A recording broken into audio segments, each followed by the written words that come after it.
Hello, this is Debbie with Tough the Unstoppable Female.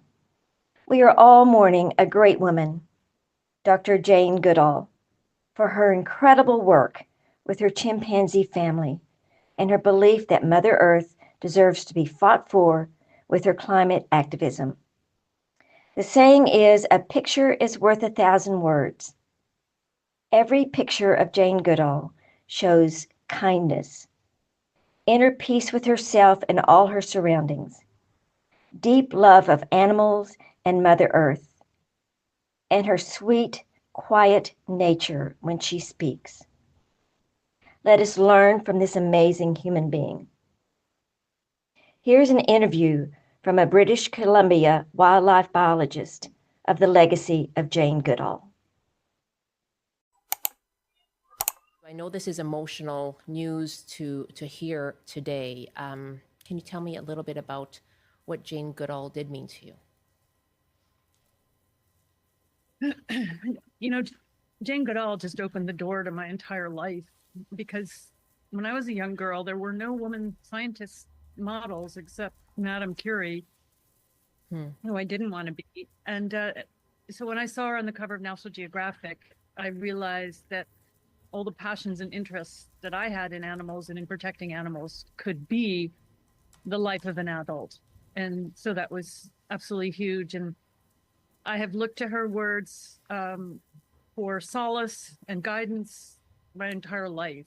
So yeah, it's a huge shock. I know she did talk about death recently, and she said it was her next great adventure. And she's, just that was an earmark of the bravery of this woman. She faced the jungles. She also faced politicians, and she faced civil wars. She's just incredibly brave. So I guess I don't really worry about her, but I worry about all the rest of us that are left without her guidance. What was it about her that people were so drawn to? I think it was her gentle nature and the way she explained things. Her story, I mean, it's so remarkable. A secretary, of course, she had a long interest, but she was a secretary when she went into the jungles with her mother, which just seemed incredibly brave.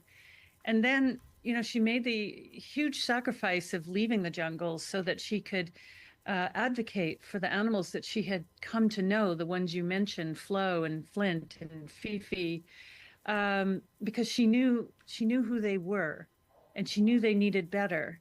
And she gave up everything. She traveled relentlessly. And I think it was personal contact that so many of us had, myself included, that allowed us to understand her message. She really sacrificed for us. And I hope, she's looking down at the millions of people she's inspired and knows that we are a force for good, for protection of this planet. We will carry her work forward. Can you tell me a bit more about your encounters with her and what those conversations were like? She got invited to a lunch with the amazing painter, Robert Bateman. And I wanted so badly to go to the lunch that I wrote to his secretary, and I even said I had good manners. This was decades ago. I just really wanted in. And they invited me. And so I found myself seated across her. And I was able to ask her, do you have hope? And she looked at me in the eye and she said, absolutely, I have hope because of people like yourself. And for me, who was completely unknown and facing, so much negativity for trying to protect salmon, that just kindled a little fire in me that burns to this day. And I am so grateful to her for that. She could have brushed me off, but she didn't. She gave me that warm, direct contact that is so important for people, the many, many, many, many people like myself who are struggling against the things that we know are wrong and that feel impossible to change. And I think she made all of us feel that that was possible. And I love her so much. She's been a guiding light. People have compared me to her for a long time, but no, she was a much warmer, kinder, bigger, selfless person than I will ever be. She's